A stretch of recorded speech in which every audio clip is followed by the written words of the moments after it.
Hello बच्चों। तो capital budgeting में अब रिप्लेसमेंट डिसीजन के बारे में हमने बात करनी है। हमारे इंस्टीट्यूट के मॉड्यूल में इस टॉपिक के ऊपर आपको मैक्सिमम क्वेश्चन देखने को मिलेंगे, इसलिए ये टॉपिक भी आपको अच्छे से समझना है और उसके बाद आप मॉड्यूल के क्वेश्चन करना स्टार्ट कर सकते हैं।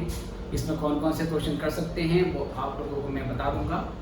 ये आप क्वेश्चन पढ़ेंगे, मतलब ये क्लास लेने के बाद तो आपको क्वेश्चन पढ़ते ही समझ में आ जाएगा कि वो क्वेश्चन रिप्लेसमेंट डिसीजन की बात कर रहा है। तो बेटा पहले ये क्या चीज़ होती है इसके बारे में बात कर लेते हैं और दो वैरायटी के इसमें क्वेश्चंस हैं, वो क्वेश्चन पे हम डिस्कस करेंगे।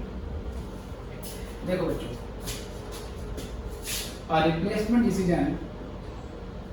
Replacement decision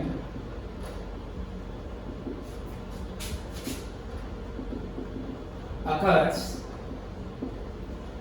when an existing asset is proposed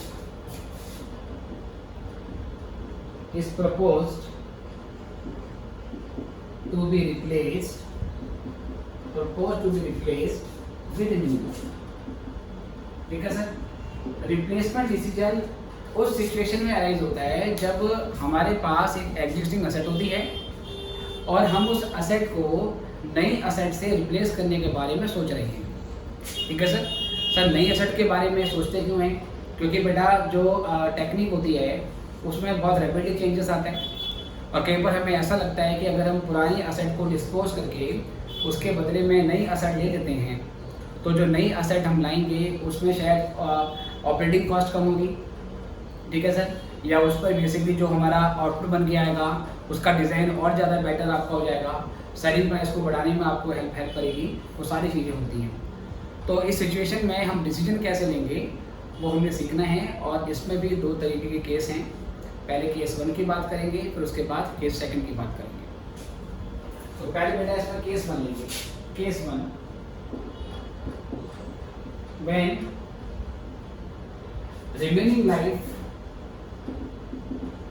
remaining life of existing asset, जो asset हम ऑलरेडी यूज कर रहे हैं, ठीक है sir. when remaining life of existing asset is equal to economic life of new asset।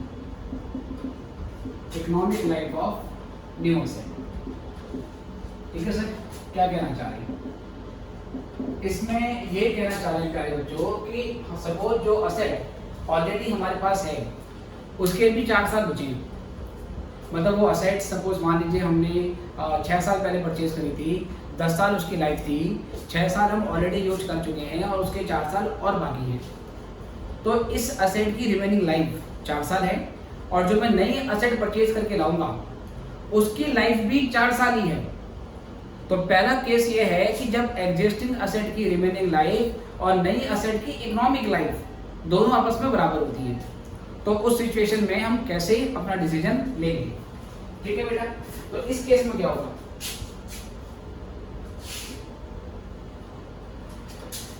In this case या in this situation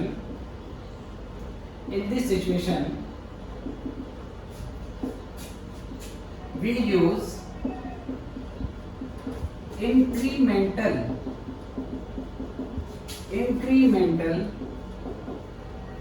cash flow analysis। इस situation में हम इंक्रीमेंटल कैश फ्लो एनालिसिस करते हैं। इंक्रीमेंटल कैश फ्लो एनालिसिस बेटा, incremental cash flow analysis का क्या मतलब है? सबसे पहले इंक्रीमेंटल का मतलब क्या होता है बेटा? इंक्रीमेंटल का मतलब होता है एडिशनल, इसका मतलब होता है एक्स्ट्रा। आपको ये कंपेयर करना है नई मशीन पर कैश आउटफ्लो कितना हो रहा है, पुरानी मशीन पे कैश आउटफ्लो कितना था, फिर नई मशीन पे कैश इनफ्लो कितना होगा, पुरानी मशीन पे कैश इनफ्लो कितना होगा। और ये जो कैश आउटफ्लो या कैश इनफ्लो होंगे ये डिफरेंट पॉइंट ऑफ टाइम में होंगे। कुछ आउटफ्लो इनफ्लो मशीन का या जो नया प्लांट हम परचेज करने जा रहे हैं उसके पीरियड के बिगिनिंग में होगा। कुछ कैश आउटफ्लो इनफ्लो हो सकता है कि sir through out the year हो। अगर 4 साल की लाइफ है तो 4 साल का कैश का इनफ्लो होगा। और कुछ कैश इनफ्लो आउटफ्लो ऐसे होंगे जो असेट के लाइफ के एंड में होंगे।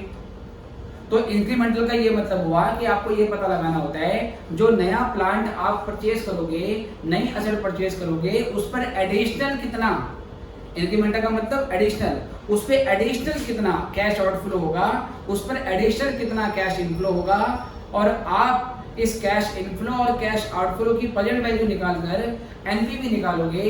और अगर आपके इंक्रीमेंटल आउटफ्लो इनफ्लो की एनपीवी पॉजिटिव आती है तो इसका मतलब जो नया प्लांट है, जो नया असेट है, उसको रिप्लेस कर देना चाहिए, अदरवाइज हम उसको रिप्लेस नहीं करेंगे। ठीक है सर। तो in this case we use incremental cash flow analysis. We calculate incremental cash outflow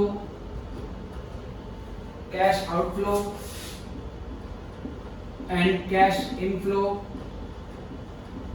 for new asset। New asset के लिए हम इंक्रीमेंटल कैश आउटफ्लो और इनफ्लो निकालते हैं। ठीक है, which is brought back to their present value, जिसको हम उसकी प्रेजेंट वैल्यू पे लेके आएंगे, brought back to their present value, and then we calculate NPV और सर IRR। हम NPV और IRR भी निकाल सकते हैं। जब तक हमें IRR निकालने को ना बुलाओ, ये ना बुलाओ कि आपको डिसीजन इंटरनल रेट और रिटर्न के आधार पे लेना है, तो आप NPV निकालोगे बस। ठीक है बेटा। उसके बाद क्या लिखोगे, if NPV is positive then old asset is replaced with new one। तो इसका मतलब बेटा जो नई वाली असेट है उस पे इंक्रीमेंटल बेनिफिट जाता है, तो आप ओल्ड वाले को रिप्लेस कर लोगे नई वाले के साथ। इसी का उल्टा अगर एनपीवी नेगेटिव आ जाए, इसका मतलब नई असेट पे जो बेनिफिट मिल रहे हैं हमें वो सर क्या है, कम है और इस पे लॉसेज ज़्यादा हैं, तो फिर पुरानी असेट से कंटिन्यू करना चाहिए और उसको रिप्लेस करने की जरूरत नहीं है। ठीक है बेटे, इस तरीके से आपको लेना है। अगर इंटरनल रेट ऑफ रिटर्न के हिसाब से आपको डिसीजन लेना पड़ेगा तो आप पहले incremental cash outflow, incremental cash inflow लोगे, फिर उसके लिए आप IRR निकालोगे, फिर आपको इंटरनल रेट ऑफ रिटर्न को कंपेयर करना पड़ेगा कॉस्ट ऑफ दी, जो बेसिकली प्रोजेक्ट है उसकी कॉस्ट के साथ। और आपको पता है कि अगर हमारा internal rate of return high होता है और बेटा जो प्रोजेक्ट कॉस्ट है वो कम होती है, तो उसका मतलब उस सिचुएशन में वो ऑप्शन हमें अप्रूव कर देना चाहिए। और जब बेटा हमारा IRR लो आएगा और जो प्रोजेक्ट है उसकी कॉस्ट हाई होती है, उस सिचुएशन में फिर आपको रिजेक्ट करना चाहिए। तो इन केस ऑफ IRR क्या चीज़ होगा वो भी मैं आपके यहाँ पे लिख देता हूँ। In case we want to make decision by using internal rate of return, then if IRR is more than cost of project, इसका मतलब बेटा rate of discounting for project, then old asset should be replaced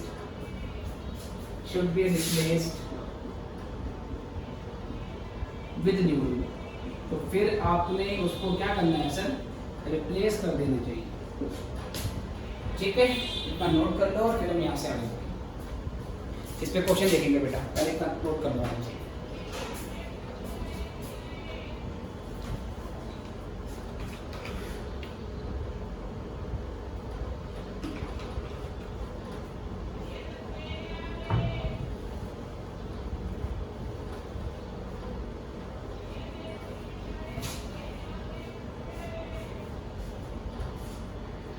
चलिए sir, I guess आपने note कर लिया है।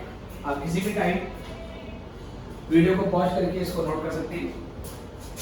फिलहाल मेरे पास एक क्वेश्चन है, इसके लिए क्वेश्चन लिखता हूँ मैं और फिर सॉल्व करेंगे।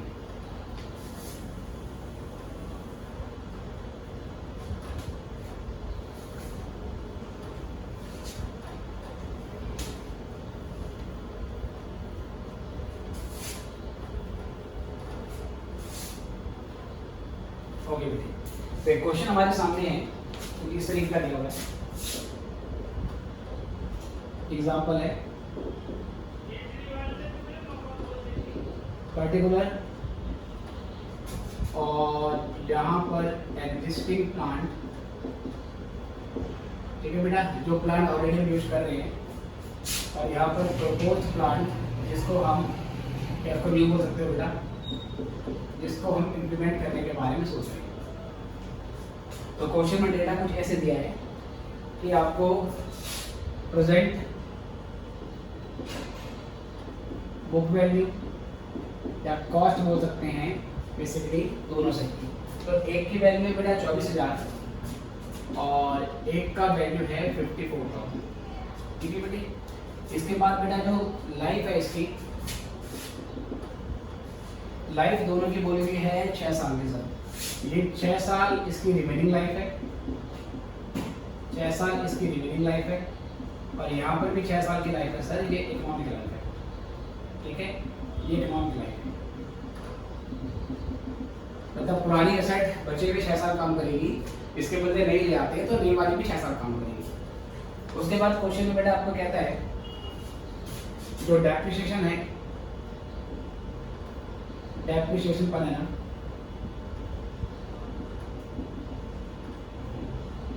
ठीक है सर, डेप्रिसिएशन जो है आपका पर एनम में, वो क्वेश्चन में आपको दे रखा है 4,000 और 9,000। इसका डेप्रिसिएशन पर एनम 4,000 का है और इसका डेप्रिसिएशन पर एनम 9,000 का है। उसके बाद हमें क्वेश्चन में बोलता है सर सैलरी वैल्यू,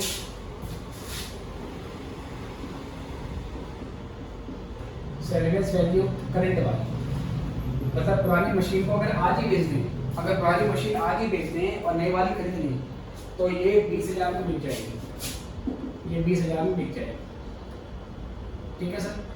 और यहाँ से क्योंकि इसको परचेज करने की बात हो रही है, तो इसकी करंट सैलरी वैल्यू नहीं है, ये तो नई मशीन है, नई मशीन को खरीद के आज ही तो उसको बेचना नहीं है, रीजन है कि या तो परचेज कर लेंगे, ये थोड़ी आज ही खरीद के आज ही बेच दोगे।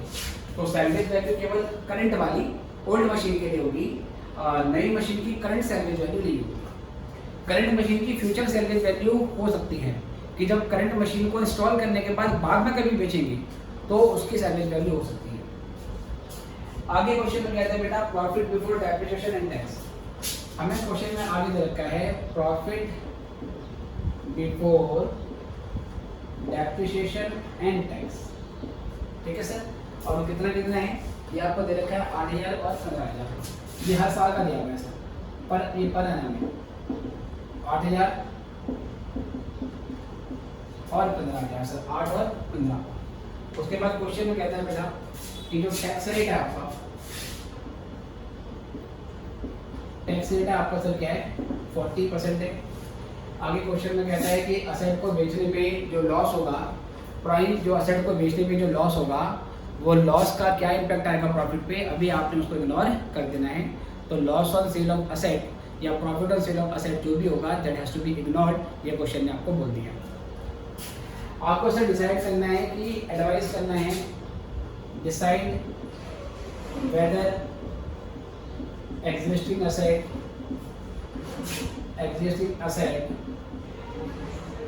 शुड बी रिप्लेस्ड और नॉट। आपको ये डिसाइड करना है कि जो एग्जिस्टिंग असेट है उसको आपने रिप्लेस करना है या नहीं करना है। तो बेटा किस तरीके से होगा ये सारी चीज़ें आपको यहाँ पर देखनी है। ओके, पहले क्वेश्चन लिख लीजिए, अच्छे से इसको समझ लीजिए क्या क्या डेटा दिया हुआ है। फिर इंक्रीमेंटल कैश फ्लो में पहले कुछ स्टेप्स है, वो स्टेप्स आपको मैं लिखाऊंगा और वो स्टेप लिखवाने के बाद फिर इस क्वेश्चन में अप्लाई करूँगा। तो पहले इतना नोट कर लेंगे फटाफट से।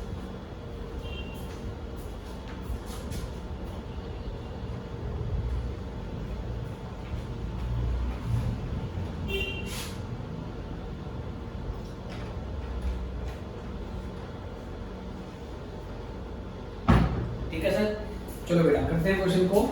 तो मैं साथ साथ इसमें स्टेप भी लिखवाता रहता हूँ और क्वेश्चन को सॉल्व करता रहता हूँ। देखो बेटे कैसे करेंगे। पहला स्टेप में पहला स्टेप होगा calculation of initial cash outflow, present value of initial calculation of initial cash outflow. जो आपका इनिशियल कैश आउटफ्लो होगा, जो प्रोजेक्ट नया प्लांट आप इंस्टॉल कर दोगे उसके बिगिनिंग में जो खर्चा होगा वो बेटा आपको यहाँ पे लिखना है। तो इसके लिए बेटा हम क्या देते हैं, इसका हमारा एक फॉर्मूला होता है, वो फॉर्मूला होता है कॉस्ट ऑफ न्यू असेट। जो नई असेट है उसकी कॉस्ट कितनी है, उसमें प्लस करेंगे एडिशनल वर्किंग कैपिटल। हो सकता है कि जो नई असेट है उसको लाने से हमारी वर्किंग कैपिटल इंक्रीज होगी, जितने से बेटा इंक्रीज होगी वो आपको यहाँ पे लिख देंगे, इसमें से माइनस कर देंगे सर। अगर हम नई मशीन को आज इंस्टॉल कर देते हैं तो हम पुरानी मशीन को बेच देंगे, ठीक है, और पुरानी मशीन को बेचने से हमारे पास कैश इनफ्लो आएगा जो कि हमारे कैश आउटफ्लो को क्या करेगा, रिड्यूस कर देगा, उसको कम करेगा। तो मैंने देखा cost of new asset plus additional working capital और न्यू असेट। अगर न्यू असेट पे कोई एडिशनल वर्किंग कैपिटल है तो बेटा वो आपको प्लस कर देनी है। अगर न्यू असेट पे वर्किंग कैपिटल आपकी डिक्रीज हो रही है तो बेटा फिर वो प्लस के बदले क्या हो जाएगा, माइनस हो जाएगा। वर्किंग कैपिटल का क्या मतलब होता है बेटा, करंट असेट के बारे में बात हो रही है। हो सकता है कि जब हम नई मशीनरी को इंस्टॉल करते हैं तो नई मशीनरी को इंस्टॉल करने के बाद हमारी करंट असेट्स में इन्वेस्टमेंट बढ़ जाती है। इसका मतलब क्योंकि नई मशीन की प्रोडक्शन कैपेसिटी ज़्यादा होगी तो शायद ज़्यादा इन्वेंट्री बचेगी, ज़्यादा आउटपुट बनेगा उसका, तो हमारी इन्वेंट्री ज़्यादा बनेगी और हम सेल्स ज़्यादा करेंगे। तो सेल्स ज़्यादा करने के लिए हमें लिबरल पॉलिसी अपनानी पड़ेगी। लिबरल पॉलिसी अपनाने का मतलब है डेटर्स का जो क्रेडिट पीरियड है वो और आपको बढ़ाना पड़ेगा। तो इन सभी वजहों से आपकी वर्किंग कैपिटल बढ़ जाती है। तो अगर बोलेगा नई मशीन को इंस्टॉल करने की वजह से वर्किंग कैपिटल आपकी बढ़ गई है तो बेटा वो आपको यहाँ पर प्लस कर देनी है। डिक्रीज हो गई है वर्किंग कैपिटल तो माइनस कर देंगे। जैसे ही मैंने नई असेट को इंस्टॉल करा मैं पुरानी वाली को बेच दूंगा, तो पुरानी वैल्यू को बेच के जो पैसे आएंगे वो पैसे मैंने यहाँ पर माइनस कर देने हैं क्योंकि वो मेरे कैश आउटफ्लो को रिड्यूस करेंगे, उसको डिक्रीज करेंगे। तो मैंने लिखा क्या नाम है, salvage of old asset net of taxes. जो ओल्ड असेट है सर उसको बेच के मुझे कितने पैसे मिले, उसमें से टैक्सेस हटाने के बाद। अगर सपोज मान लो मैंने जो ओल्ड मशीन है वो 50,000 में बेच दी और उसके ऊपर 10,000 रुपए का कैपिटल गेन टैक्स लग गया, तो 50,000 में से 10,000 का कैपिटल गेन टैक्स माइनस करना पड़ेगा। यहाँ पे 40,000 रुपए की मुझे यहाँ पे उसकी सैलवेज वैल्यू लेनी पड़ेगी। एक चीज़ और होती है, जब हम किसी असेट को बेचते हैं तो कई बार उसमें दो तरीके का टैक्स लग सकता है। एक तो नॉर्मल टैक्स रेट जो पीजीबीपी की बिजनेस इनकम निकलती है उसके ऊपर निकाला जाता है, और एक कैपिटल गेन टैक्स।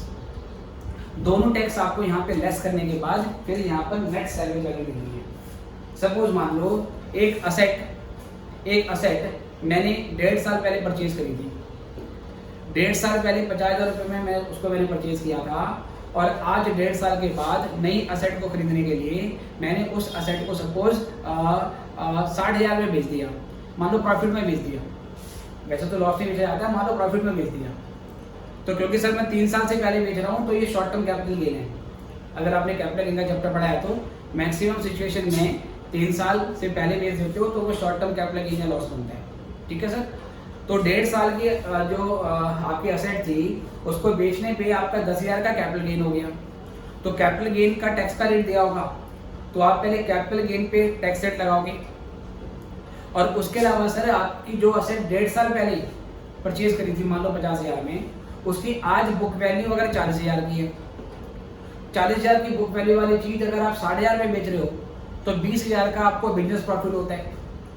उस 20,000 के बिजनेस प्रॉफिट पे आपका नॉर्मल टैक्स लगेगा, वो भी आपको निकालना पड़ेगा। फिर वो दोनों टैक्स लेस करने के बाद नेट स्क्रैप वैल्यू यहाँ पे लगेगी।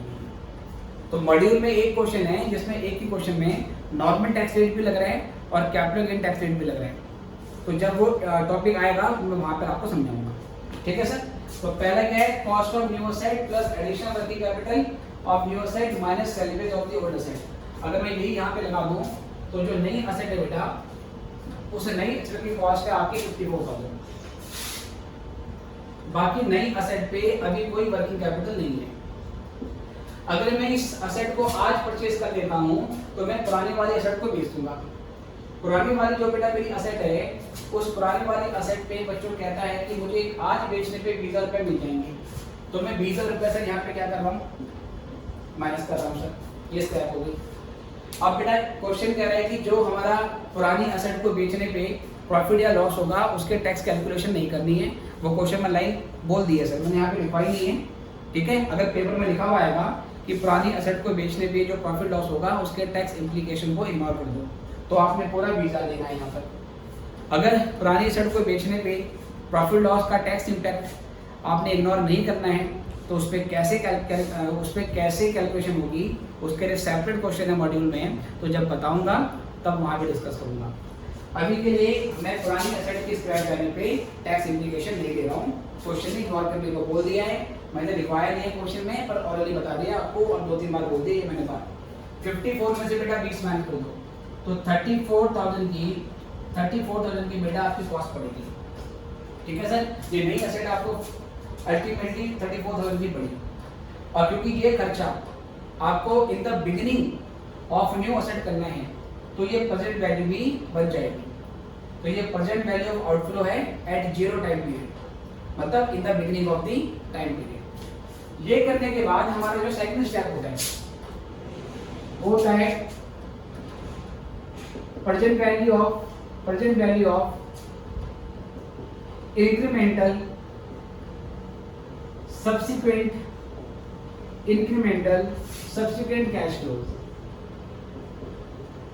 तो बेटा कैश इनफ्लो बोल सकते हैं, ठीक है सर।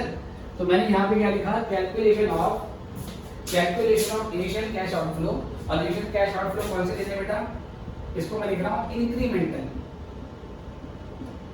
ठीक है sir. Calculation of initial incremental cash outflow, यहाँ पूरा लिख सकते हो present value of initial incremental cash flow, क्योंकि सर ये बिगिनिंग में ही हो रहा है तो इनिशियल बोलो तो मतलब पहले ही प्रेजेंट वैल्यू निकल गई है। इंक्रीमेंटल शब्द आपको यूज करना है, calculation of initial incremental cash outflow, नए असेट को परचेज करेंगे तो इनिशियली कितना खर्चा करना पड़ेगा ओल्ड असेट की स्क्रैप को लेस करने के बाद। अब ये बोला है कि बेटा ये जो दोनों प्लांट है आपके, ये पुराना वाला है ये आपका नया वाला है, ये आपको अगले 6 साल का प्रॉफिट देंगे, कितना 8,000 का और 15,000 का प्रॉफिट देंगे। ये जो बेटा हमारा प्रॉफिट है ये बिफोर डेप्रिसिएशन है, तो पहले हम क्या करेंगे, जो प्रॉफिट है उसको आफ्टर डेप्रिसिएशन कन्वर्ट करेंगे, ठीक है सर। और उसके बाद टैक्स लायबिलिटी टैक्स को माइनस करेंगे, प्रॉफिट पे टैक्स आपको लगाना है सर, वो तो लगेगा ही, बस पुरानी असेट को बेचने पे जो टैक्स था उसको उन्होंने इग्नोर करने को बोला हुआ था, बाकी नॉर्मल जो बिजनेस में टैक्स लगता है वो तो लगाना ही पड़ेगा। अब यहाँ से आगे बढ़ेंगे sir, present value of incremental subsequent cash outflow, तो बेटा ये हम कैसे निकालेंगे, इसका फॉर्मूला होता है हमारा कैश इनफ्लो, ठीक है sir, cash inflows from new plant minus cash inflow from existing plant, ठीक है। इफ इट वॉज कंटिन्यू, अगर इसको हम कंटिन्यू करते तो उससे कितना कैश फ्लो आता, ठीक है।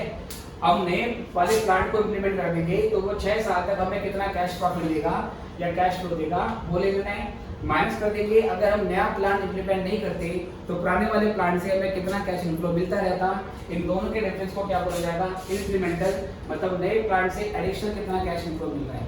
अगर नया वाला प्लांट आपको हर साल 2 लाख रुपए का कैश इनफ्लो दे सकता है और पुराना वाला प्लांट आपको हर साल 1,20,000 का कैश इनफ्लो दे सकता था, तो नया वाला आपको एक्चुअली में कितना एक्स्ट्रा कैश इनफ्लो देगा, आप बोलोगे 80,000, है ना सर। तो ये आपने यहाँ से क्या कर देना, माइनस कर देना। इसके लिए बेटा हम क्या करेंगे, आपको हर साल का कैश इनफ्लो मालूम होना चाहिए, लेकिन आपको हर साल का कैश इनफ्लो ना देके आपको दे रखा है profit before depreciation and tax. तो पहले आपने इस फिगर को क्या करना है सर, इस फिगर को आपने पहले कैश इनफ्लो में कन्वर्ट करना है, वो बेटा हम कैसे करेंगे, देखो सर। अब यहाँ से लिखेंगे इसी के अंदर calculation of annual incremental cash inflows, एक मैंने इस तरीके से टेबल बनाई, यहाँ पे लिखा पर्टिकुलर, तो यहाँ पे लिखा प्रोजेक्ट डिबिट आपके पास मशीन है, या बोलेंगे एग्जिस्टिंग प्लांट, एग्जिस्टिंग असेट, उसके बाद न्यू असेट, एग्जिस्टिंग असेट और न्यू असेट बेटा। उसके बाद फिर यहाँ पे हम लिखेंगे एग्जिस्टिंग असेट, न्यू असेट, और यहाँ पर incremental.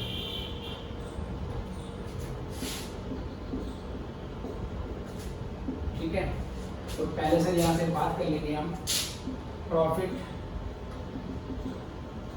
Before depreciation and tax.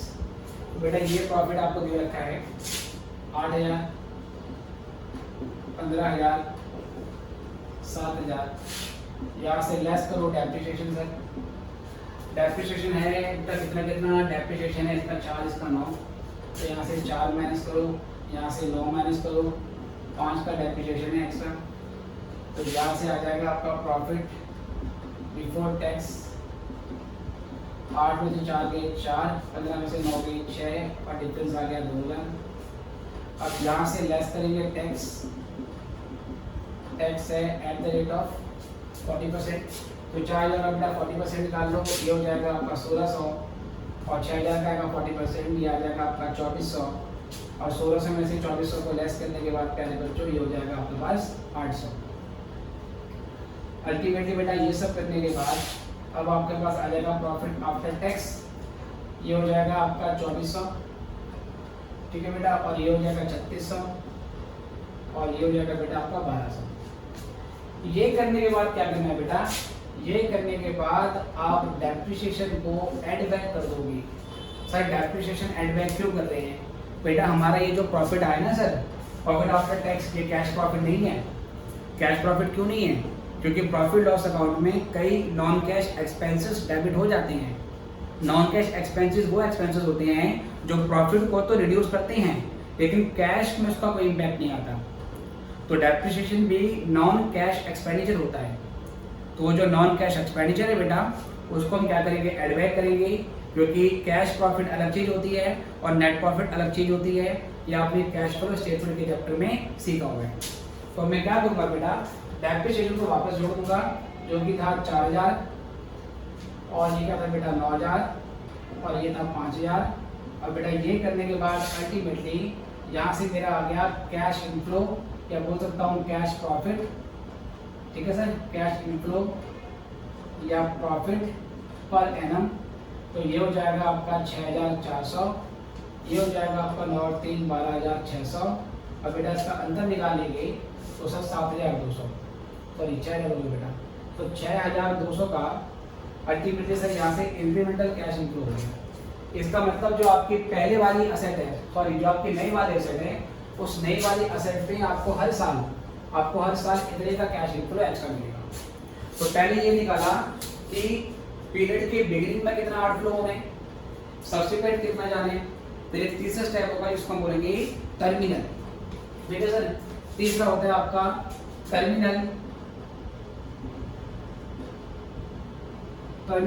Incremental cash inflow. Terminal का मतलब सर जब नए प्लांट की लाइफ खत्म हो जाएगी तो फाइनली वहां कितना कैश फ्लो आपको मिलेगा।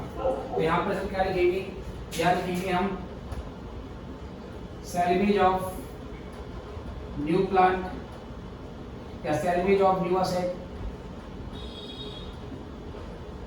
Eight end of economic life, net of taxes. अगर बेटा टैक्स अगर लगाने को बोला होगा, सैलरी वैल्यू पे टैक्स लगाने को बोला होगा, तो वो टैक्स आपको यहाँ पर लेस करना पड़ेगा। अभी के लिए बोल दिया कि जो टैक्स है सर उसको बोलो इग्नोर, सैलरीज पे टैक्स नहीं है, माइनस हो गया सर। उसके बाद बेटा क्या करते, अगर मैं नई असेट को आज इंस्टॉल कर देता हूँ और 6 साल का यूज करता हूँ, तो मान लो उससे मुझे 50,000 की स्क्रैप वैल्यू मिलेगी। ठीक है सर, बट अगर मैं पुरानी वाली असेट को ही कंटिन्यू करवा देता और उसको 6 साल का यूज करता, तो मान लो मुझे उस पर 20,000 का सर्विस वैल्यू मिलता। तो नए वाले प्लांट से अल्टीमेटली इकोनॉमिक लाइफ खत्म होने के बाद कितना एडिशनल इनफ्लो आपके पास आ रहा है, उसका एडिशन निकालने के लिए हमें माइनस करना पड़ेगा। तो salvage of new asset at the end of economic life ये आपको लिखना है sir, minus salvage of old plant या old asset after end of remaining life, और यहाँ पर sir remaining life economic life के आपस में बराबर है, और ये नहीं है नेट ऑफ टैक्स। ठीक है बेटे, ये लिखा है salvage of old asset after end of remaining life net of tax, मतलब टैक्स इंक्रीमेंट को, टैक्स का जो फैक्ट है वो हटा के। अब इस क्वेश्चन में सैलवेज की कैलकुलेशन पे कोई टैक्स नहीं है, इनका डिफरेंस लेना है। एक चीज आपको ध्यान रखनी है बेटा, यहाँ जो मैंने सैलवेज ली 20,000 की, वही सैलवेज यहाँ पर मत ले लेना। ये सैलवेज अलग वैल्यू है ओल्ड असेट की, ये सैलवेज अलग वैल्यू है ओल्ड असेट की। बताओ दोनों में क्या डिफरेंस है? ध्यान से देखो, ओल्ड असेट की ये जो सैलवेज वैल्यू है और ये जो सैलवेज वैल्यू है ये अलग अलग होती है, ये सेम नहीं होती। ये कौन सी सैलवेज वैल्यू है? अगर हम ओल्ड असेट को आज ही बेच दें तो ओल्ड असेट को आज ही बेचने पर कितने पैसे मिलेंगे, वो ये चीज है। और अगर ओल्ड असेट को 6 साल बाद बेचूंगा तो कितने पैसे मिलेंगे, वो ये चीज है। दोनों अलग अलग है। ठीक है बेटा। उसके अलावा सर जब नया प्लांट इंप्लीमेंट करते हैं तो नए प्लांट को इंप्लीमेंट करने पर एडिशनल वर्किंग कैपिटल हमारी लग जाती है, जिसको पहले मैंने यहाँ कॉस्ट में जोड़ दिया था। और जैसे हमारे असेट की लाइफ खत्म होती है बेटा, वर्किंग कैपिटल रिलीज हो जाती है। वर्किंग कैपिटल फ्लक्चुएटिंग नेचर की होती है, वो री इन्वेस्ट होती रहती है, रिकलेक्ट होती रहती है, री इन्वेस्ट होती रहेगी, रिकलेक्ट होती रहेगी, और फिर अल्टीमेटली जब असेट की लाइफ खत्म होगी सर, उसका कलेक्शन हो जाता है। सर कैसे? सपोज मान लीजिए करंट असेट में मैं डेटर की बात कर रहा हूँ, वर्किंग कैपिटल में मैं डेटर की बात कर रहा हूँ, तो ध्यान से देखना। आज मैंने किसी डेटर को क्रेडिट सेल करी, उसका 1 महीने का मान लीजिए क्रेडिट पीरियड है, तो वो कलेक्शन मुझे 1 महीने के बाद होगा। अगले दिन मैंने फिर से सेम अमाउंट की क्रेडिट सेल करी, जिसका कलेक्शन 1 महीने बाद होगा। तीसरे दिन मैंने फिर से क्रेडिट सेल करी सेम अमाउंट की, जिसका कलेक्शन 1 महीने बाद होगा। तो हर क्रेडिट सेल का जो कलेक्शन टाइम है वो 1-1 दिन से बढ़ता जाएगा। ऐसे करते करते करते बेटा जब 30 दिन हो जाएंगे तो 30 दिन के बाद मेरे पास पुरानी जो क्रेडिट सेल ठीक 1 महीने पहले हुई थी उसका कलेक्शन आ जाएगा, और आज जो नई क्रेडिट सेल होगी फिर वो अगले 30 दिन के लिए बढ़ती जाएगी।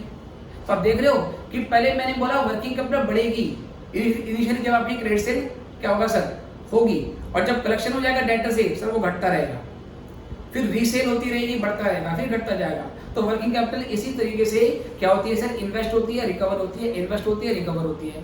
लेकिन सर बाद में क्या होगा, जब आपका प्रोजेक्ट खत्म ही हो जाएगा तो पुरानी जो आपके डेटर्स है वो आपकी कलेक्ट हो जाएंगे, उसके बाद री इन्वेस्टमेंट तो होती नहीं, क्योंकि जो प्रोजेक्ट है सर वो बंद हो गया, तो वो जो असेट है सर वो बंद हो गई। इसलिए वर्किंग कैपिटल बाद में रिलीज हो जाती है। अगर वर्किंग कैपिटल का रिलीज आपको बोलेगा तो उससे एक्स्ट्रा कैश फ्लो आएगा, उसके यहाँ जोड़ देना है plus working capital release sir. ठीक है बेटे। कभी कभार क्वेश्चन में ये नहीं बोला हुआ कि वर्किंग कैपिटल कितनी रिलीज हुई है, तो आप उसे 100% पे रिलीज करते हो। जितनी वर्किंग कैपिटल यहाँ पे लोगे बेटा, सेम चीज आपको यहाँ पे ले लेनी है। यहाँ पे भी प्लस हो रहा है, यहाँ पे भी प्लस हो रहा है। हाँ सर, यहाँ पे वर्किंग कैपिटल ब्लॉक हो रहा है, ब्लॉक होगा तो ये कॉस्ट को बढ़ाएगा, और यहाँ पर हम कैश आउटफ्लो निकालते हैं, कॉस्ट निकालते हैं। यहाँ पे वर्किंग कैपिटल रिलीज होगा तो वो कैश इनफ्लो बढ़ाएगा, और यहाँ पर हम इनफ्लो की वैल्यू निकालते हैं, टर्मिनल इंक्रीमेंटल कैश इनफ्लो। और इस वाले क्वेश्चन में सर क्या नई असेट की सैलवेज वैल्यू है? नई असेट की सैलवेज वैल्यू नहीं है सर। क्या पुरानी असेट की सैलवेज वैल्यू 6 साल बाद वाली है? वो भी नहीं है सर। क्या इसमें वर्किंग कैपिटल ब्लॉक को रिलीज दिया हुआ था? नहीं है सर। तो तीसरे वाले पॉइंट में हमारे लिए इस क्वेश्चन में कोई फिगर नहीं है, फिलहाल तीसरे वाले पॉइंट का हमारे लिए कोई यूज नहीं होगा। इतना लिख लो पहले, फिर हम आगे बढ़ेंगे।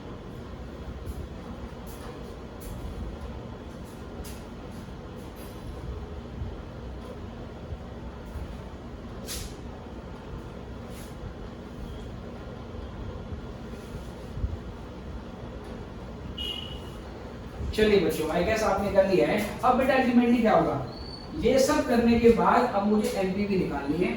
तो मैं एनपीवी निकालूंगा बेटा कैसे, मेरा जो रेट ऑफ डिस्काउंट है वो दिया है क्वेश्चन में।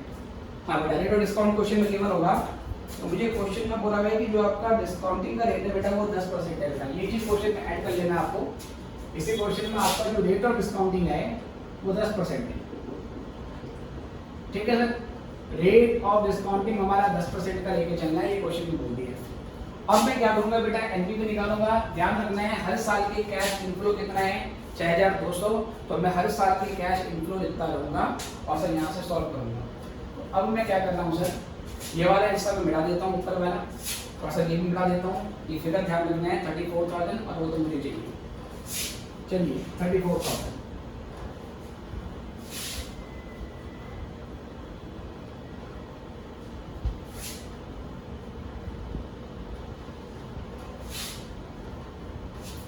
ओके बच्चों। अब ये करने के बाद देखिए सर ध्यान से, अब लिखूंगा मैं कैलकुलेशन ऑफ एनपीवी। ठीक है बेटे, एनपीवी कैसे निकालेंगे देखिए ध्यान से। एक तरीका हमारा ये था, ईयर एंड 0 1 2 3 4 5 6 साल की लाइफ बोली गई। उसके बाद फिर यहाँ पर इंक्रीमेंटल कैश फ्लो कितने थे सर, इंक्रीमेंटल कैश फ्लो। ठीक है सर, इंक्रीमेंटल कैश फ्लो मैं ऐसे लिख देता हूँ यहाँ पे, चलो यहाँ लिख देते हैं रुपीज में बेटा ये सारी फिगर है। तो बेटा पहले 34,000 का नेट आउटफ्लो था आपका, और हर साल फिर आपका 6,200 6,200 6,200 6,200 ये बेटा ऐसे ही चलता रहेगा। ठीक है सर, ये आ गया हमारा। इसके बाद बेटा फिर क्या करेंगे हम, प्रेजेंट वैल्यू फैक्टर लेंगे। प्रेजेंट वैल्यू फैक्टर लिखोगे 0 पे आपका 1 होता है सर, उसके बाद 10% पे आपको प्रेजेंट वैल्यू फैक्टर निकालने पड़ेगी। ठीक है, हर साल का कैश इनको सेम है तो इसका एक शॉर्टकट भी होता है बेटा, वो भी आपको मैं अभी बताऊंगा।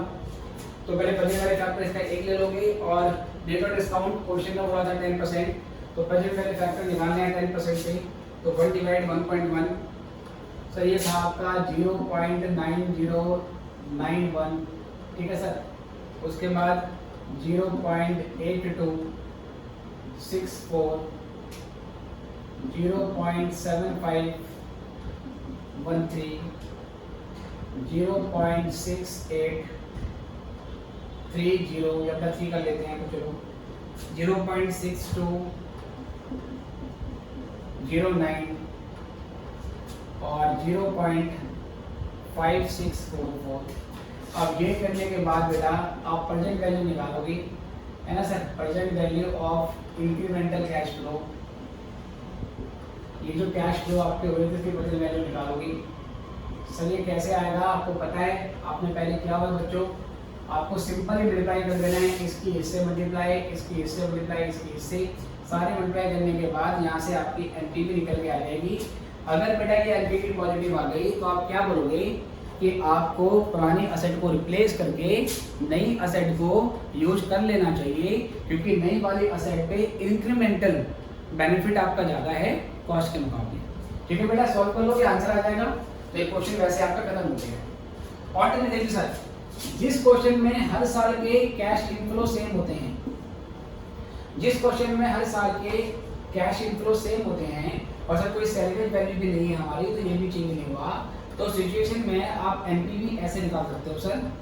सर कैसे निकालेंगे देखिएगा शॉर्ट में, आप फिर टेबल मत करो, अब ऐसे लिखो NPV equal to annual cash inflow ले लो हर साल का, फिर into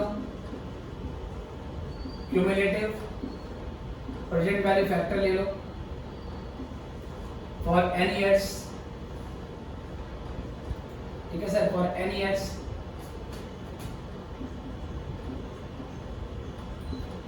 at our rate of discount minus present value of cash outflow। अब बेटा ये देखना ध्यान से, हर साल का एनुअल कैश इनफ्लो 6,200 है। अब आपको क्यूमुलेटिव मतलब सर ये इन सब की टोटल वैल्यू ले लेनी है। Cumulative present value factor sir ये सारा जोड़ देना है आपको। अब या तो इसको जोड़ो या बेटा कैलकुलेशन में शॉर्टकट होता है 1 / 1.10 1 2 3 4 5 6 उसके बाद dt। ठीक है सर, उसके बाद dt वाला बटन, तो 1 / 1.1 1 2 3 4 5 6, इसको बेटा मैंने जोड़ा, तो ये जोड़ने के बाद जो टोटल आ रहा है मेरा इसका, ये आ रहा है 4.3552। ठीक है बेटे, आप अगर जोड़ोगे इसको तो हो सकता है कि इन चारों का टोटल थोड़ा सा इससे फर्क आए, क्योंकि यहाँ तो मैंने पॉइंट के बाद 4 ही वैल्यू ली है, और जब मैं कैलकुलेटर पे इस तरीके से करूंगा तो कैलकुलेटर सारी वैल्यू डेसिमल के बाद कंसीडर कर रहा है, तो उससे थोड़ा बहुत डेसिमल का फर्क आपका पड़ सकता है। ठीक है बेटे, तो 6200 इंटू 4.3552 और माइनस बेटा present value of cash outflow, तो ये हो गया बेटा 34,000। ठीक है, अल्टीमेटली 6200 को आप मल्टीप्लाई करोगे 4.3552 से, तो ये बेटा आपका आ रहा है 2700 कुछ आ रहा है, इसको मैं 2702 आ रहा है वैसे ही, और माइनस करेंगे 34,000, तो अल्टीमेटली सर ये 34,000 लेस करने के बाद हमारा नेगेटिव आता है एनपीवी, ये आता है -69। ठीक है बेटा, 698, हाँ बेटा 6998 आ जाएगा, क्योंकि एनपीवी नेगेटिव है, तो आप बोलोगे old asset should not be replaced, जो हमारी ओल्ड असेट है उसको रिप्लेस नहीं करना चाहिए। अगर एनपीवी पॉजिटिव आ जाता तो हम बोलते हैं कि रिप्लेस कर दो। ठीक है सर, एनपीवी ऐसे भी निकाल सकते हो, और जहाँ पर एक सिंगल कैश इनफ्लो होता है सेम अमाउंट का for n number of years, आप इस तरीके से भी कर सकते हो। जल्दी से नोट कर लेंगे आगे, फिर हम आगे बढ़ेंगे नेक्स्ट क्वेश्चन की ओर। अगले क्वेश्चन में ये सीखेंगे कि जब रिप्लेसमेंट डिसीजन में पुरानी असेट की रिमेनिंग लाइफ और नई असेट की इकोनॉमिक लाइफ बराबर नहीं होती, तो उस सिचुएशन में कैसे किया जाता है। जल्दी करो।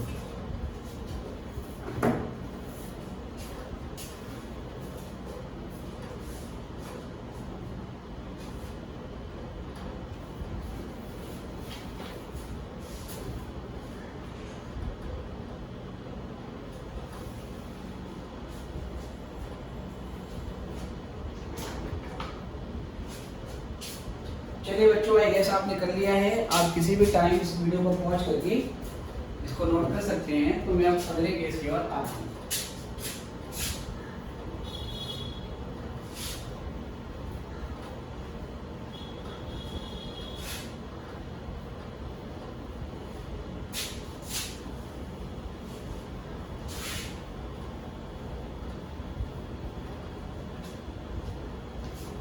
ठीक है बेटी, अगला वाला केस है जब पुरानी असेट की रिमेनिंग लाइफ और नए वाले असेट की इकोनॉमिक लाइफ सेम ना हो, तो उस केस में क्या करेंगे। उस केस में बेटा हम डिसीजन लेंगे, जैसे लास्ट लेक्चर में करवाया था, प्रोजेक्ट या mutually exclusive project with different lifes. उसमें कैसे किया था बच्चों, अगर आपको याद हो तो आपको पहले एनपीवी निकालना पड़ेगा दोनों का सर, मतलब जो ओल्ड असेट है वो अपनी रिमेनिंग लाइफ पर कितना आपको एनपीवी कमा के देगी, जो नई असेट है सर वो अपनी टोटल लाइफ में आपको कितना एनपीवी कमा के देगी। पर बेटा लाइफ तो दोनों की अलग अलग है। मान लीजिए रिमेनिंग लाइफ ओल्ड वाली जो असेट है उसकी 3 साल की है और नई वाली असेट की इकोनॉमिक लाइफ 5 साल की है, तो सर आप एनपीवी के बेस पर डिसीजन कैसे लोगे, वो तो गलत आपको आ जाता है। जैसे लास्ट लेक्चर में मैंने डिस्कस किया है, उस केस में क्या करते थे बच्चों, उस केस में हम एनुअल इक्विवेलेंट वैल्यू निकालते थे। एनुअल इक्विवेलेंट वैल्यू कैसे निकालते थे, हर प्रोजेक्ट का एनपीवी निकलेगा अलग अलग, प्रोजेक्ट ए का एनपीवी अलग, प्रोजेक्ट बी का एनपीवी अलग। ऐसे इसमें क्या होगा, ओल्ड असेट से एनपीवी निकालेंगे रिमेनिंग लाइफ के लिए, कि जो बची हुई असेट है वो अगले 4 साल में, अगले 3 साल में जो उसकी रिमेनिंग लाइफ है वो कितना एनपीवी कमा के दे रही है। उसका एनपीवी निकालने के बाद उसकी एनुअल इक्विवेलेंट वैल्यू निकाल लेंगे, और फिर उसके बाद बेटा जो नई आपकी असेट है जिसको रिप्लेस करने के बारे में सोच रहे हैं, वो through out his life, it's life आपको कितना एनपीवी कमा के देगी, और उसकी एनुअल इक्विवेलेंट वैल्यू निकाल लेंगे। और जिसकी एनुअल इक्विवेलेंट वैल्यू ज़्यादा आएगी आपको उसी के साथ रहना है। अगर पुरानी असेट की एनुअल इक्विवेलेंट वैल्यू ज़्यादा आ गई तो पुराने वाली बेटर रहेगी। ठीक है सर, तो एक क्वेश्चन देखते हैं इसके बारे में। तो case second sir, replacement decision का case second,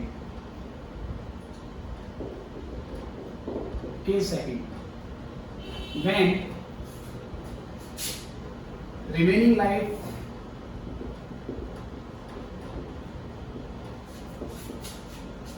of new asset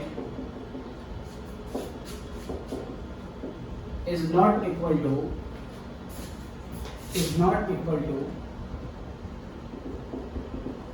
economic life is not equal to economic life,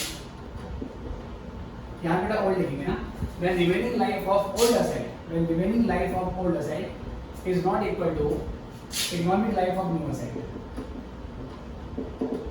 ठीक है सर, इस केस में क्या करेंगे? इन दिस सिचुएशन, ठीक है, treat old asset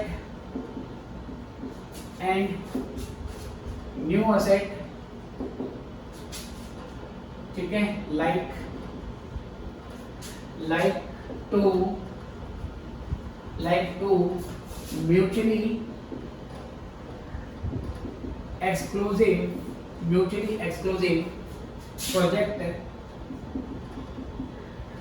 projects with unequal leaves. ठीक है सर, अनइक्वल लीव वाला केस आपको लेके चलना है जो मैंने लास्ट लेक्चर में आपसे डिस्कस किया है. Calculate NPV of each asset, या बोल सकते हैं बोथ असेट, जो दोनों असेट है बेटा उसका एनपीवी आपको निकालना है. मतलब पुरानी असेट आगे रिमेनिंग वाले साल में, रिमेनिंग बची हुई लाइफ में कितना इनफ्लो कितना आउटफ्लो आपको देगी, उसके बेसिस पे बजट वैल्यू निकाल देनी है, वहां से एनपीवी आ जाएगा. नई वाली असेट अपनी टोटल लाइफ में कितना आपको इनफ्लो आउटफ्लो देगी, उसका बजट वैल्यू निकालेंगे, वहां से एनपीवी आ जाएगा. फिर वो एनपीवी को आप एनुअल इक्विवेलेंट वैल्यू में कन्वर्ट करोगे. तो calculate NPV of both assets and then find annual equivalent value for both asset. ठीक है, now if annual equivalent value for a new asset is greater than that of old asset, then replace the old asset. तो situation में sir हम क्या करेंगे, old asset को replace कर लेंगे, अदरवाइज सर उसको रिप्लेस करने की कोई जरूरत नहीं है. इस सिचुएशन में हम incremental cash flow analysis use नहीं कर सकते क्योंकि सर दोनों का जो लाइफ है वो सेम नहीं है. रिप्लेसमेंट डिसीजन में इंक्रीमेंटल कैश फ्लो डिसीजन आप तभी लगा सकते हो प्यारे बच्चों जब क्वेश्चन में क्या बोलेगा, दोनों की लाइफ क्या है, सेम है सर. कभी कभार दोनों की लाइफ सेम होने के बावजूद भी आपको बोलेगा take decision on the basis of annual equivalent value. फिर वहां पर भी आपने क्वेश्चन ऐसे सॉल्व करना पड़ेगा चाहे इनकी लाइफ सेम क्यों ना हो. फिर इसी तरीके से सॉल्व करोगे और जहाँ क्वेश्चन साइलेंट होगा वहाँ दोनों में से कोई भी लगा दो. जहाँ क्वेश्चन खुद ही बोल देता है कि आपको इंक्रीमेंटल कैश फ्लो लगाना है, समझ जाओ वो तभी सिचुएशन में लगेगा जब दोनों की लाइफ सेम हो. ठीक है सर, ओके बेटा, इस पर क्वेश्चन कर लेते हैं. एग्जाम्पल है, एक थोड़ा क्वेश्चन लेके चल रहा हूँ मैं आपको. एक ओल्ड असेट है सर और एक क्या बेटा न्यू असेट है.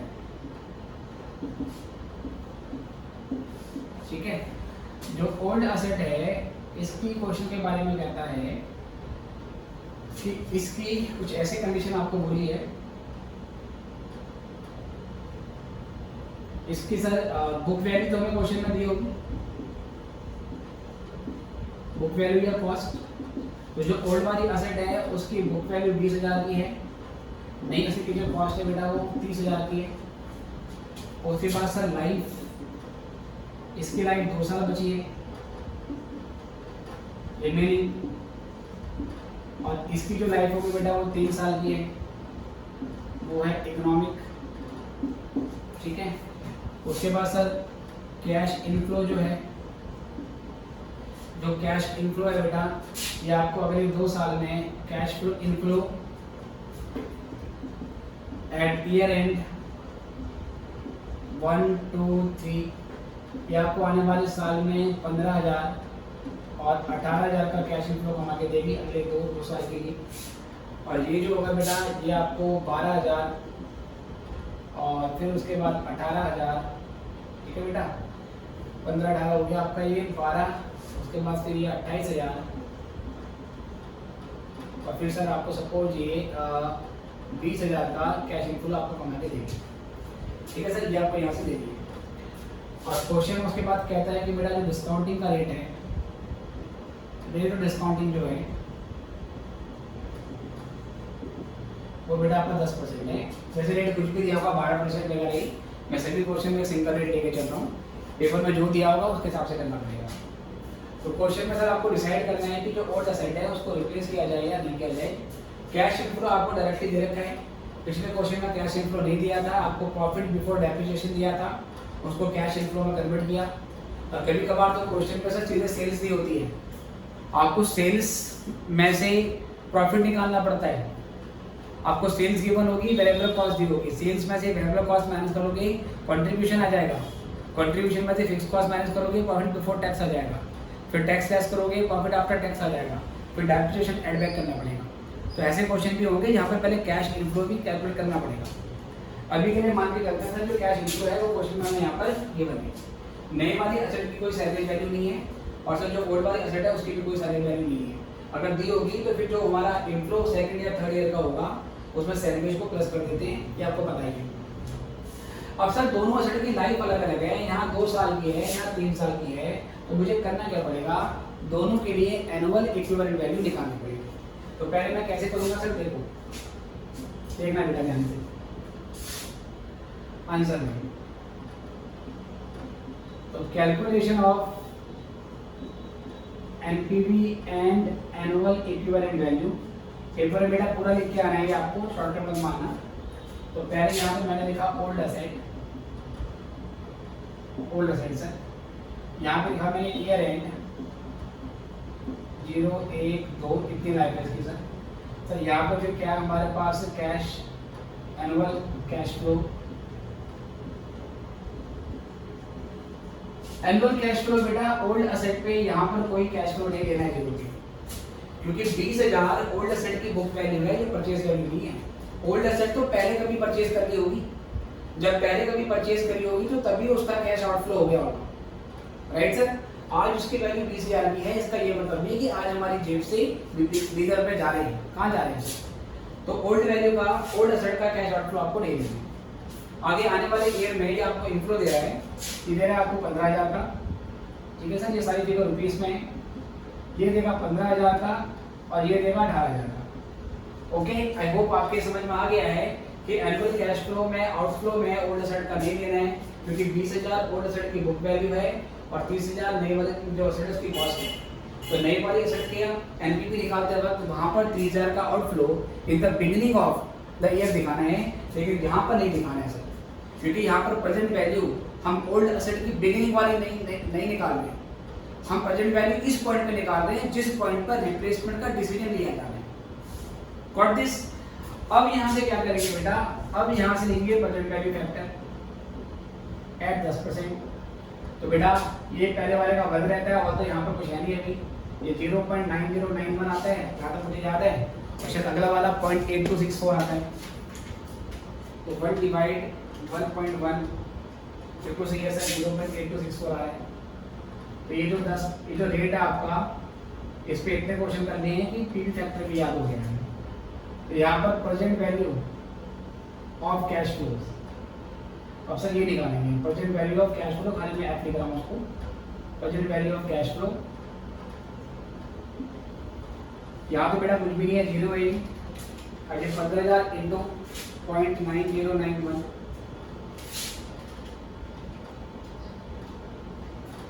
तो ये आ रहा है आपका 13,636.5। तो 13,636 कर देता हूँ इसको मैं 37, और 18,000 इंटू 0.8264, ये हो जाएगा आपका 14875। इसको जोड़ देंगे बेटा, यहीं से एनपीवी आ जाएगी आपके डायरेक्ट, तो प्लस 13,637, तो ये 28,512 ये आ गया। इसकी एनुअल इक्विवेलेंट वैल्यू निकालेंगी। फॉर्मूला क्या होगा बेटा, आपको याद है लास्ट लेक्चर में बताया है, पहले एनपीवी लेंगे इसकी, फिर यहाँ पर क्यूमुलेटिव, ठीक है sir, cumulative present value factor at 10% for 2 years, ठीक है sir, present value cumulative present value factor at 10% for 2 years। अब अल्टीमेटली क्या करेंगे बेटा, एनपीवी आई है 28,512, क्यूमुलेटिव के लिए ये जोड़ना पड़ेगा, इसी को ले लेता हूँ मैं 9091 प्लस 0.8264, तो ये आ गया 1.7355। इसको डिवाइड कर देंगे बेटा, तो 28,512 divide by 6 it becomes 16,428, round of करके 16,429। अब बेटा जो नई असेट है उसके लिए करेंगे, ये पहला पार्ट क्या था हमने ओल्ड के लिए, अब केस सेकंड करेंगे फॉर न्यू असेट। जो नई असेट है बेटा उसके लिए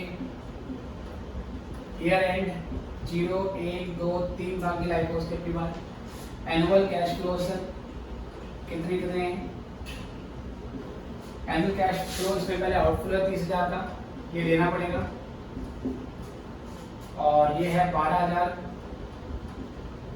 उसके बाद 28,000, और फिर उसके बाद 20,000। प्रेजेंट वैल्यू फैक्टर निकालेंगे सर,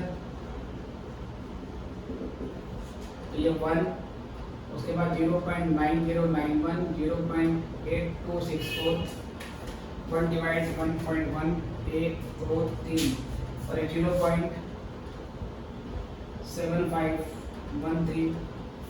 सर यहाँ से present value of cash flow निकलेगी, present value of cash flow, तो ये 30,000 ही आएगा बच्चों,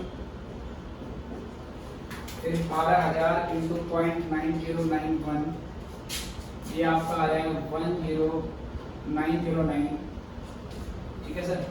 उसके बाद 28,000 इंटू 0.8264, ये आपका आ गया 23,139.2। उसके बाद 20,000 इंटू 0.7513, और ये हो गया आपका 15,026।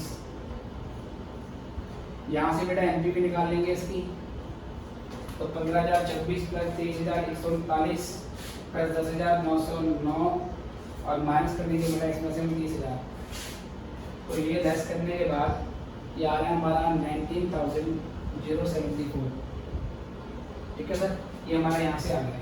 इसके बाद बेटा क्या करूँगा, मैं निकालूंगा एनुअल इक्विवेलेंट वैल्यू, ये मैं यहाँ पे कर रहा हूँ। एनपीवी आया 19,074, सेम फॉर्मूला। अब क्यूमुलेटिव पीरियड फैक्टर 3 साल के लिए लेंगे, मतलब कि तीनों का टोटल, तो 0.9091 प्लस 0.8264 प्लस 0.7513, तो बेटा ये हमारा 2.4868 आ रहा है। इसको डिवाइड कर देंगे और इंटू कर देंगे यहाँ से, तो ये हो जाएगा आपका 19074, मतलब सॉल्व कर लेंगे, तो ये हमारा 7670 बेटा अप्रॉक्सीमेटली इतना है। तो अल्टीमेटली एनुअल इक्विवेलेंट वैल्यू इसकी ज़्यादा आ गई है। ऑन एवरेज पुरानी मशीन आपको अगले 2 साल तक सर हर साल 16,429 रुपये आपको अर्न करके देगी ऑन एवरेज, और सर नई वाली जो है वो आपको ऑन एवरेज केवल 7,670 का कैश इनफ्लो देगी, क्योंकि एनुअल इक्विवेलेंट वैल्यू ओल्ड वाले की ज़्यादा है। तो अभी 2 साल तक तो ओल्ड वाले पे ही स्टिक करो, क्योंकि एनुअल बेसिस पे आपको ज़्यादा कैश इनफ्लो कमा के देगी, और नई वाले को सर अभी रिप्लेस करने की जरूरत नहीं है। अगर हम केवल एनपीवी देख लेते तो आप सेकंड वाले को चूज कर लेते, जो कि गलत हो जाता, क्योंकि यहाँ पे लाइफ क्या है दोनों की अलग अलग है, ठीक है सर। तुम क्या लिखेंगे sir, old asset should be continued, अगले 2 साल तक सर हमें इसको कंटिन्यू करवाना चाहिए, ठीक है सर। तो ये हो गया रिप्लेसमेंट डिसीजन, इसको सॉल्व कर लेंगे। और फाइनली आपके मॉड्यूल में सर अब इससे ज़्यादा वैरायटी के क्वेश्चन नहीं हैं, तो अब अगले लेक्चर में हम अगली क्लास में जो भी लेंगे उसमें अब मॉड्यूल के क्वेश्चन सॉल्व करना स्टार्ट कर देंगे बच्चों। अभी के लिए इतना ही, फिर मिलेंगे आपसे अगली क्लास में। Good bye.